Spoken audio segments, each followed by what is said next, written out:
I'm so glad you're here for the Is College in Europe Right for You webinar.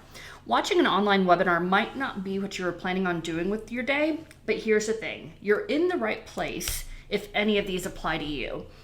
If you love to travel, whether or not you've had international experiences is less important than the fact that you're really eager to explore more of the world. Another quality you might relate to is wanting to opt out of the rigged US admissions game where kind of nobody wins. And then finally, you aren't interested in living by the status quo. A lot of people go with the flow and follow the crowd without considering other options just because it's what everybody else is doing, and this is not you. So if any of these things speak to you, I really think you're going to find value in what we're going to talk about today. So today, we're going to talk about the English taught bachelor's degree programs in Europe and how you can decide if these would be a good thing for you to consider. We're going to look at cost, admissions, academic life, student life, and international opportunities. We'll also talk about what to evaluate when deciding if this route would be a good one for you to explore. But first, let me introduce myself. I'm Jen Vimont, and I'm the founder of Beyond the States. I started Beyond the States when my oldest, Sam, was about to enter high school. Of course, I knew about study abroad, but I didn't know that you could go to a non-English speaking country and get your full degree if you didn't know the language of that country. So I stumbled on the fact that this exists, and I started to do a little research to see if it's something that might be a good fit for Sam, that we would keep on our radar. What I learned in my bit of research initially is that the number of options and the benefits they provide are huge. So it was then that I realized that this would be great not only for my kids, but that other families and students would be interested as well. Here's the issue though. We're talking about an entire continent, so there are a lot of differences from country to country. It's hard to get information directed towards American students and our high school diploma equivalents and all of that, and a lot of the information online is just wrong. So to start Beyond the States, I spent a year doing hardcore research, which involved visiting schools in Europe, meeting with administrators, meeting with international students, so that I can serve as your boots on the ground and I can provide you with honest, objective, and comprehensive information. I've since written a book, College Beyond the States, European Schools That Will Change Your Life Without Breaking the Bank, and I've been featured in publications like the New York Times, the Wall Street Journal, Forbes, Bloomberg, and CNN discussing these different possibilities. So I want to start by talking about why you don't need to know the language. Having international students is beneficial to universities and cities. International students in Europe generally pay a higher tuition than EU students. They contribute to the economy, and having a diversity of nationalities is really valued in the classroom. So let's think about a place like Latvia. How many people do you know who speak Latvian who aren't from Latvia? Even people from Latvia, a lot of them speak Russian instead of Latvian. It's a more obscure language. So universities in Latvia wouldn't get international students without offering educational options that are conducted in a more common language. So we're talking about universities, French universities, Dutch universities, Czech universities, and so on, that offer full bachelor's degree programs taught in English. Now, almost all of these, the majority of their programs are taught in the native language, but many universities, and we'll get to how many, offer at least some full bachelor's degree programs taught in English. So the readings, the lectures, the tests, it's all in English. Because English is taught from a young age all around the world, this draws students from all around the world. So that means that your classmates and your friends are from all around the world, including but not limited to countries in the EU. And we'll get to some of the benefits around this a little bit later. So I do sometimes meet students who ask me why they couldn't just study in French since they've, taken French all the way through French 4 or even AP French. And here's what I usually ask them. What's the word for numerator in French? I have yet to meet a student who could tell me. The thing is, unless you've been in a dual language program in school, you've learned French, but you haven't learned how to do school in French, or whatever language. Numerator isn't even an incredibly technical term, and you probably haven't learned it. So there's going to be opportunities for language learning or further development without creating that obstacle for yourself as well. So while you don't need the language academically, it's always great to learn the language of where you're learning. The actual need for this varies depending on what country you're in. There are some countries that have such high English proficiency that you feel like you're in the UK with the amount of English spoken, around you and to you. Universities often have ways that you can learn the language if you desire. My son's school, for instance, started an online course that he could do over the summer before he started. The name was something like, Beginning Dutch for Student Life. And this was nice because it was directed at what he might need to know in his day-to-day life as an 18-year-old student, which is different than what I might need to know in my day-to-day life as a middle-aged woman or tourist or whatever. So let's start getting into how to determine if college in Europe is right for you, starting with cost. So this map is one of my very favorite images. The number in parentheses is the number of English taught options in that particular country, and the other is the average tuition in that country. Now, before we go much further, let me explain what I mean when I say the word program. Program basically means major. One of the main differences between Europe and the US is that you're applying to a specific program at a school. It's like knowing your major ahead of time. All of your courses are related to your program or major, except for your electives. And because there aren't the gen ed requirements, most degree programs take just 3 years to complete. Don't freak out if you have no idea what you want to study. We're going to talk about this in just a bit, but I'll tell you now that there are a ton of broad, multidisciplinary, and even liberal arts options, and we'll get to that in just a little bit. I just wanted you to know what I meant by the word program. So if we look at France, for instance, that doesn't mean that there are 59 universities that offer English taught programs. It means that the total number of programs amongst however many universities that are taught in English in France is 59. So let's talk about that a little bit.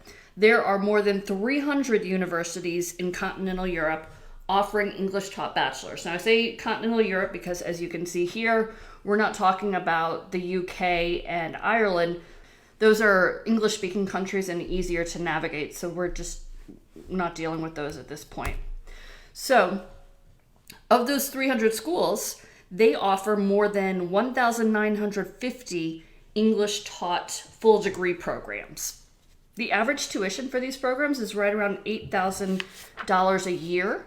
There are more than 500 options that are under $4,000 a year, and there are more than 70 that are tuition free, even for international students. So as I was saying before, many of them only take 3 years or sometimes 3.5 years to complete. The majority, in fact, take less than 4 years to complete. So as I mentioned before, my son is attending Leiden University. I'm actually not sure if I mentioned that before, but my son is now attending Leiden University, which is in the Netherlands, in The Hague. So it's more expensive than the average tuition. It's $12,250 a year. So it's on the higher side of the tuition range in Europe. The program takes 3 years to complete, which will be a total of $36,750 in tuition costs. If Sam were going to school in the United States, Vermont's Middlebury College would likely be a good fit for his academic interests. Yet 1 year of tuition is $52,000, which is $15,000 more than the full 3-year program at Leiden. So let's pretend that room and board is a wash, though it's not. We pay much less than the $1,500 per month we'd pay for a shared room and board at Middlebury. And let's not even factor in the fact that there would be travel costs for him to get to Vermont, to our home, for breaks and such as well. We could theoretically fly him business class, which we absolutely will not be doing, for the entire 3 years, and still pay less for the entire cost than a year at Middlebury. Overall, our savings are going to be more than $171,000. Even when you compare it to a state school, there are still savings there. It might look on the surface like in-state is less expensive. For instance, UNC Chapel Hill is about $9,000 a year. We live in North Carolina right now. UNC Chapel Hill is $9,000 a year, which is less than the Leiden tuition. However, since Leiden is just 3 years, tuition ends up being about the same. The thing to consider, though, is that there's an entire year less of housing costs at Leiden, and you're going to start generating an income sooner if you're doing a 3-year program than 4. So the 3rd year, you're not paying for student housing, and you're also making money. The biggest question you should ask yourself about cost is whether you buy into the false belief that cost correlates with quality. And this is what a lot of people think. They'll say, oh, well, you get what you pay for in Europe and whatever. And that's just not true. And if this is what you believe, then you're going to have to ask yourself if you're willing to challenge yourself on that belief. Because the quality is there. We're going to talk about quality in a bit. But I'll ask you this. You have an in-state student at UNC Chapel Hill paying, $9,000 a year. And you have an out-of-state student paying, I think it's something like $32,000 a year. Is the in-state student getting a better education, a higher quality education than the out-of-state student? No. So there's just a direct example of how cost does not necessarily correlate with quality when it comes to education. The other thing to note is that though there are incredible options, at much lower prices than we have here, the biggest savings come when you're comparing it to out-of-state or private universities. So I personally think the other benefits around studying in Europe make it kind of a obvious choice for us and our family, even though we're paying about the same as in-state tuition. So if you're willing to look at the other benefits along with paying about the same as in-state tuition, then it's also a good option for you. So let's talk about admissions, which I think is going to affect your life as much as cost does. I read that many college admissions counselors spend less than 8 minutes on applications. They have so many qualified applicants that they're often looking for reasons not to admit an applicant. And it might be that they don't have enough AP classes, or their class ranking isn't high enough, or maybe they have mediocre SAT or ACT scores, not enough extracurricular activities, or maybe not enough leadership roles within those activities, or summers that lack sufficient enrichment. It's a fine line though, because too many extracurricular activities may indicate that the applicant lacks focus, or many extracurricular activities with a similar focus might look like you don't have, diverse enough interests. It's just the reasons to not admit somebody go on and on and on, and they often contradict each other. So I also recently read that colleges are taking completely subjective assessments of personality, like likability, into consideration. I just have to say I have no problem with hard work. I think hard work is actually really important, but this is just also arbitrary, and it seems like there's no way to win. You can't be the best in all of these areas. Even if you have, really high SAT scores, somebody else may have taken more AP courses than you. It's just you're kind of set up to lose.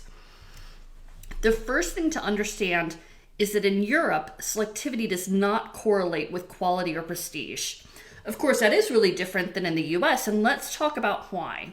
I'm sure you're all familiar with rankings done by things like US News. All of these rankings of US universities look at a ton of different factors, and admissions and selectivity is one of them.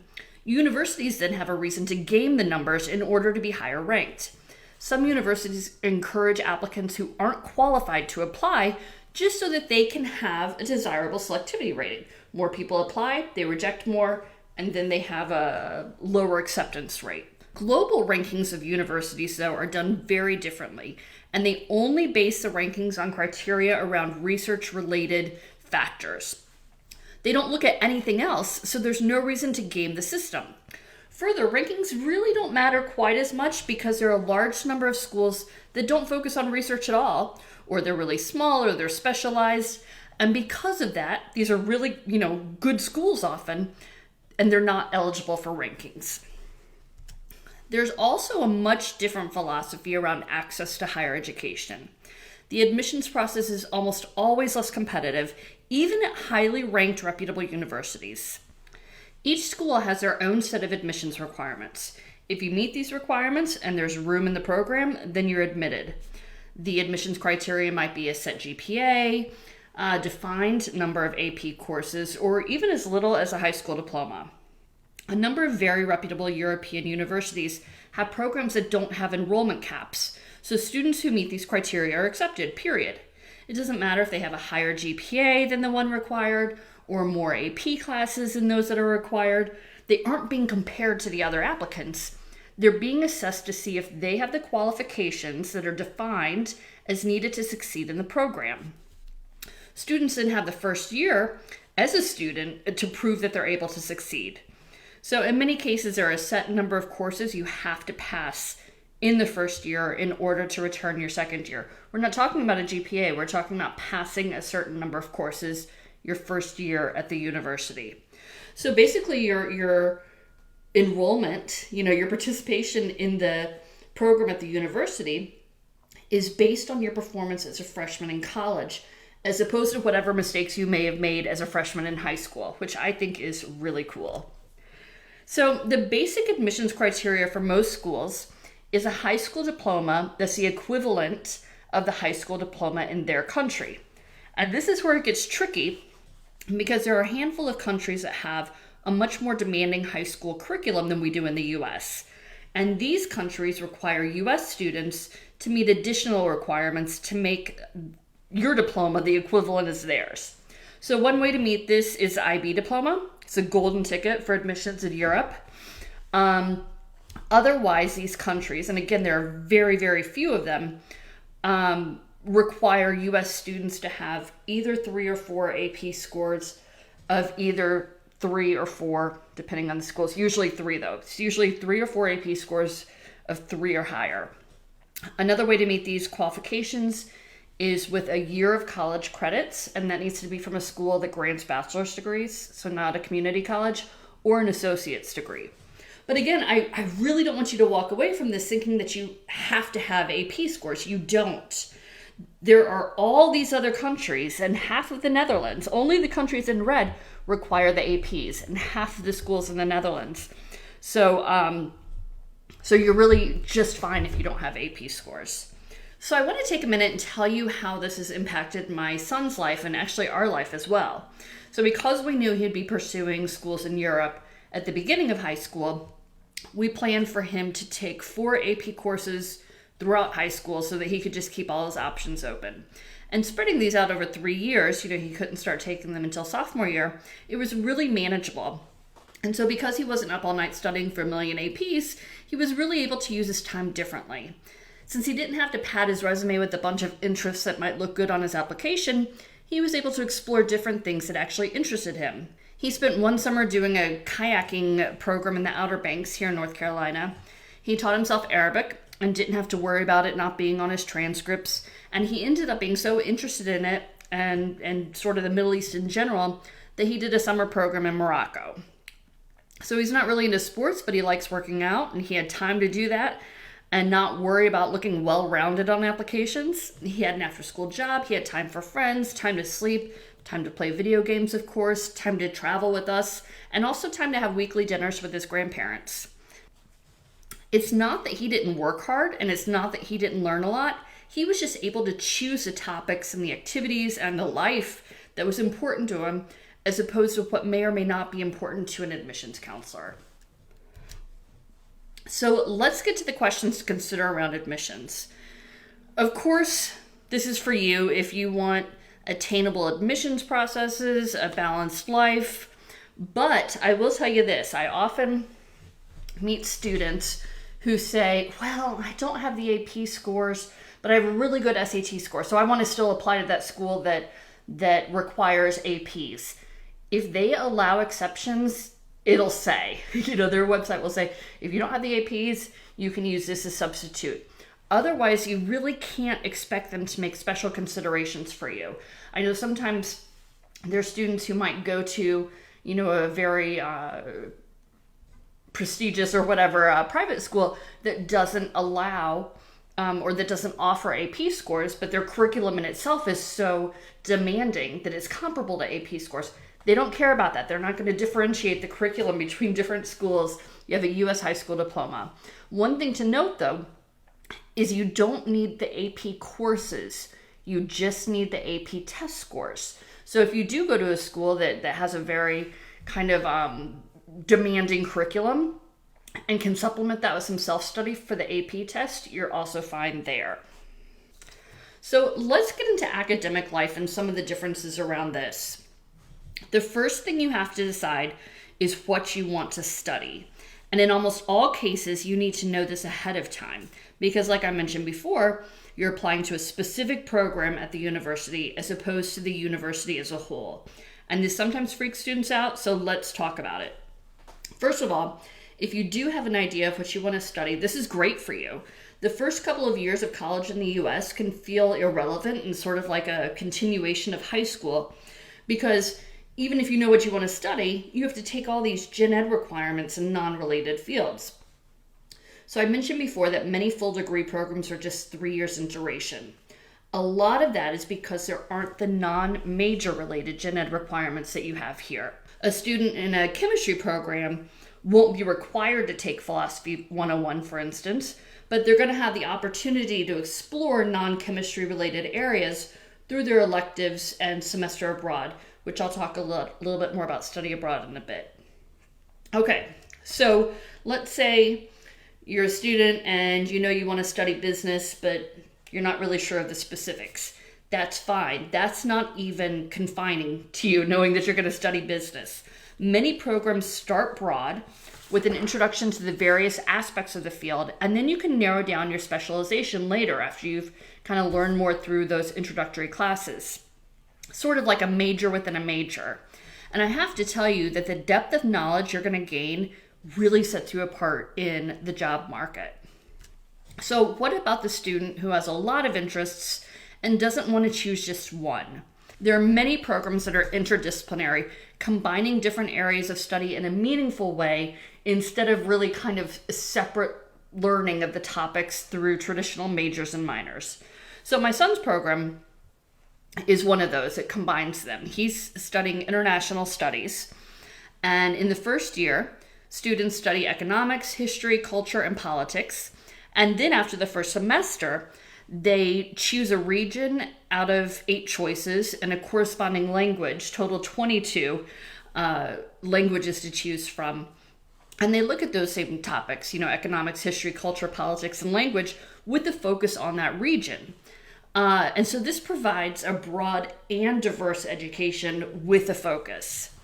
Other examples include a large number of international business programs that include a focus on a culture and language of a certain region. There are these PPE programs, which are philosophy, politics, and economics. Those are super popular. And then there are things like developmental studies that combine sociology, political science, human geography, and economic history. There are even options for students who have no idea what they want to study with the Dutch university colleges. The university colleges are self-contained and they're a department at a research university in the Netherlands. So they do have the AP requirement. Anyhow, they're called liberal arts because they have a broad foundation the first year, and then you choose your major the second year. Some have sort of traditional majors like you'd think of, with, international relations or political science or literature. Some are theme-based, and some allow you to design your own curriculum with an advisor, of course. So that brings us to the different types of universities in Europe. We have research universities. These are like the major universities in the US. But in Europe, the focus of these programs is to prepare you for master's degree programs. So there's a lot of theory and research-related courses. Then we have universities of applied science. We really don't have anything like it here to compare it to.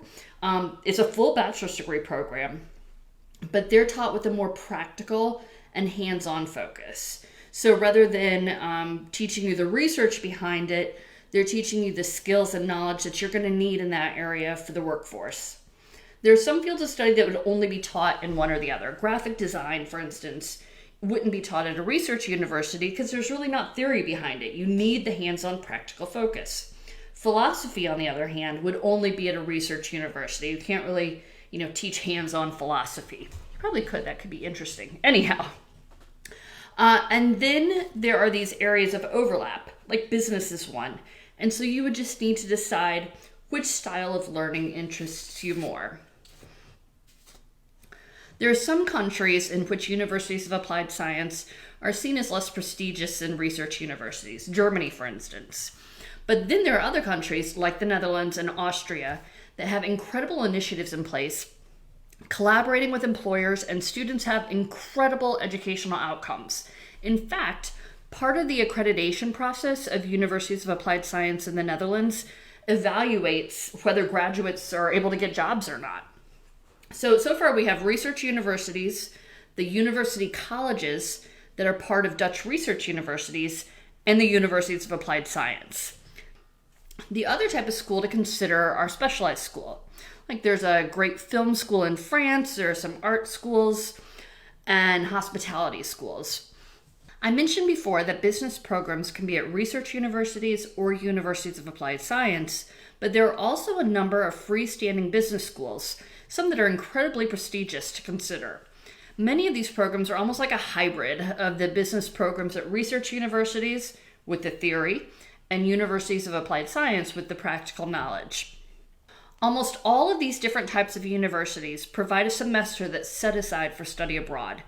So there are a lot of universities in Europe that offer courses in English, but not full degree programs. And so this opens up a possibility for study abroad to live in a country you might have really wanted to study in, but maybe didn't have the degree program that was a good fit for you. So further, universities of applied science and specialized schools almost always have some sort of required internship. It might occur yearly or have a semester set aside for it. And it's often in addition to the opportunity for study abroad. We'll talk a little bit more about internships and study abroad in a bit. But I'm often asked whether the degree from Europe will be good here in the US. And what I can tell you is every school and program that you find listed in our database is fully accredited, and absolutely the degree is good here and it's good in any other country that you go to. And that applies to accessing graduate degree studies as well as employment. The thing to note is that we live in a really globalized world now, so employers and graduate schools are accustomed to seeing degrees from all different countries. But let's get into the educational quality a little bit more and our own maybe false beliefs around it. Many people from the US and elsewhere believe that the US offers the highest quality higher education. But there was this recent study done that compared students from various countries, and they found that students who had a 4-year bachelor's degree from the US scored below 19 of the 21 participating countries. And it gets worse because those same students, who have their bachelor's degree, scored the same as those who only had a high school education in 3 of the top performing countries. So why do we still think that U.S. higher education is the best? A lot of that goes back to rankings, which we talked about earlier. So the questions to ask yourself about academic life are how you can start to explore different interest areas to figure out what you want to study. This isn't about choosing what you want to, be when you grow up. It's about choosing what interests you and what you'd like to spend 3 to 4 years looking at. So now let's talk about social life, because things are really different in this area. There are incredible opportunities for social life, but they're much different than in the US. So in the US, your student life revolves around the school. Campus is often kind of isolated, and you live with other students, go to parties with these students, go to sporting events with these students. Everything is with students from the same university. And this is where it gets really different in Europe, because opposed to your student life revolving around the school, it primarily revolves around the city, and it includes students from other universities as well. So one reason is the difference in housing. There are dorms, they're called student residences, but 90% of the time, they're not owned by the school. They're private student residences owned by student residence providers, and they're throughout the city. And schools may or may not reserve kind of a block of rooms for their students. So the first nice thing about this is that it provides market competition, and rooms are much more reasonable than room and board in the US. There's also a really nice mix of privacy and community. Students generally have their own private bedroom and a bathroom that's either private or shared with a few students, and then a kitchen and living area that's shared with a group of students, generally somewhere between 2 and 6. Meal plans are not a thing, so the kitchen is actually used, with meals becoming really social and multicultural events. Not only do you have students from all over the world living in the student residences, but your own student residence may have students from the different schools throughout the city as well. So this is one reason that student life is often more connected to the city than the school. There are opportunities, a lot of opportunities actually, for clubs and associations through the school, but also ways to get involved as a student at the city level. And this is really unique. You know, I live in Chapel Hill, where UNC and Duke are within 15 minutes of each other. But you're not going to find students at the same parties, at the same bars, at the same dorms. I actually just drove past a sandwich place by UNC that says on its awning, Duke sucks. And this wasn't graffiti, it's like part of their marketing. So sports is part of this too. You might participate at an intramural level through your school, and then there are club teams to participate as well that are connected often to the city. So it's not the huge collegiate sports teams that we have here, but that doesn't mean that Europe isn't a good place for you if you're not a sports fan. It's more about, regional and national teams there, with students from different schools often cheering for the same team. So finally, the party culture for university students in Europe is really different too. The drinking age in Europe is 18, so it's not taboo or illegal. And it's not as much about drinking with the sole purpose of getting drunk as it is often at US colleges. There are often school events, where professors are also attending and alcohol is served. So when students choose to drink, which, there's no pressure to, they have to learn how to do it more responsibly. And so what I've heard from students is it's more of a civilized or mature approach to it. It may be part of an activity as opposed to an activity in and of itself. And there's not the pressure to do it if you choose not to. Now, that's not to say that students in Europe don't overindulge. They certainly do. It's just a different culture than it is here around it. So if you think you need the US social life, if you think that you really need to go to a school that has, collegiate sports, or that, has fraternities and sororities, whatever it is, about the typical U.S. college social life, it's generally one of three things. Number one is because everyone else is doing it. And if you want to do things because everyone else is doing it, then like we said before, you're probably not even watching this webinar. It's probably not a good fit for you. The others are a sense of belonging, having shared interests, and fun. And I can tell you that there are options for all of those things in Europe. You just have to have an open mind about what that's going to look like, because it's not going to look like tailgating. It's not going to look like rushing a sorority, but you will have these opportunities for sense of belonging, shared interest, and fun. I also want to spend some time talking about the unique international experiences you're going to have as a student in Europe. I really wish I had more to say on this slide. Couldn't you look at this all day? Anyhow. The most obvious international experience is the one you have by living in another country. This one is one of the most significant because you're actually living there and getting to know it as a resident instead of as a tourist. The next international experience you're going to have on a regular basis has to do with your classmates and friends. Remember, the students in the English taught programs are from all around the world. Both the classroom discussions and social interactions provide insight into other experiences, backgrounds, values, and such. Even little things like meals can become a cross-cultural experience with the shared meals I talked about in the student residences. Though there are a number of cultural differences, there are meaningful common experiences and values among international students. You're all experiencing living outside of your home country, which is significant and life-changing. Further, most of the students do have the values associated with global citizenship. You're choosing to study outside of your home country, which is often an easier option. So if you're making this choice, again, it's often because you have these values associated with global citizenship. And then having those shared values ends up connecting you on a really deep level. The cool thing here is that these friendships often open up travel opportunities during studies and even after you graduate. So let's talk about travel opportunities as another international experience. We'll get to the academic ones in a minute, but there are tons of opportunities for social type trips as well. Europe is really compact and has tons of cheap airlines and trains, which makes exploration really easy and affordable. Sometimes this can happen with organized trips that the student associations organize. I recently visited a school in Budapest, and their student union had put together a trip to Montenegro, which I'm dying to go to, for 200 euros total. That included transportation, lodging, food, everything. My son just took a trip to Morocco from the Netherlands with a friend he has from school. They had a great time. They found airfare for just over $100 round trip, and they stayed in hostels for like 10 or 15 euros per night or something like that.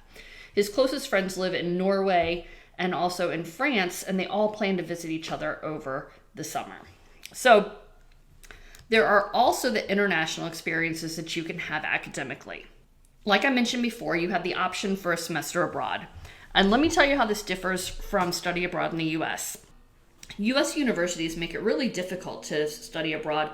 First, from a cost standpoint, it's often very expensive. And then often you have to make sure that you can get the courses that you need to graduate. That becomes a bit of a hassle. And often these are done in groups of only other American students, not even at a foreign university, at like these little centers. So you're more of like a tourist living in a bubble than living and experiencing life as a resident of that city. But studies abroad is something that's encouraged by the EU, and so there are initiatives to encourage students to do it, even international students. Almost all of the programs have a semester set aside for study abroad. And this is for electives, so you don't have to worry about a place having, the courses that you need to graduate, because again, you're going to take all your electives that semester. Further, you don't have to pay any more tuition than you're paying at your main university, even if you go someplace that costs much more than your tuition. There are also a number of social supports put in place for the semester abroad with something called Erasmus Student Network. And like I mentioned before, there are many universities that offer courses in English for study abroad, but not full degree programs. So it opens up opportunities to study in a country that interests you, but didn't have programs that fit your interests. Of course, you can also spend the semester at a school outside of Europe if you prefer. We have one member who just finished studying in Malaysia, for instance, which is a cool opportunity. Finally, internships that are part of a program are often done abroad. Can you imagine how much of the world you'd be able to experience through all of these different opportunities? So that's college in Europe in a nutshell. If it sounds interesting to you, I do have some suggestions for what's next if you'd like to start exploring these options. If you're in the earlier years of high school, you have time to plan your courses in a way to make sure that all of the options in Europe are open to you, or at least almost all of the options. I suggest taking one AP course sophomore year if you can. Some people have just a more difficult time with these sorts of tests than others, so it's going to give you a good gauge for whether or not that's a route to continue to take in high school. But remember, there are only a small number of programs, of the overall number of programs that have the AP requirement. Tons and tons of options without APs. So if you're a freshman or a sophomore, I do suggest starting with a couple of months of membership.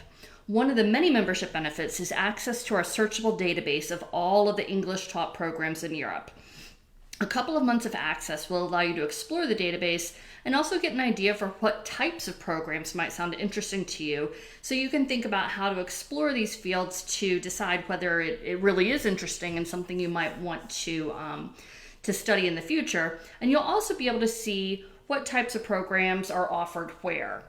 So the end of sophomore year or anytime junior year is a good time to start looking at specific options. This can be done in a few different ways.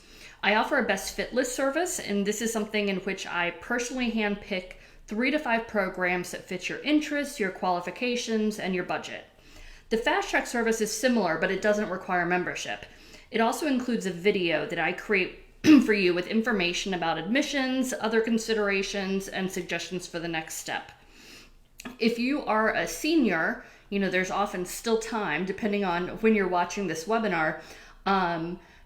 There are many application deadlines that aren't until spring. So there's definitely still time, but I definitely do suggest hitting the ground running with either the best fit or fast track service.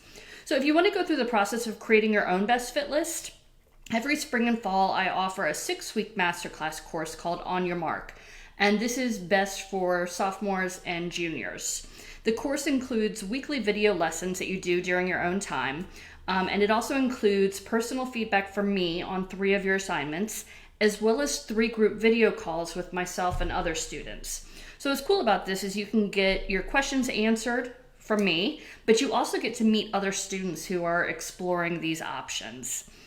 So I'm so excited for you to discover all of the incredible options. So I'm offering you a limited time discount of $100 off Best Fit List. You can use this coupon code College in Europe to redeem that discount, and I'll also send you an email with the link and code as well. So that's all for now, and I hope to work with you soon.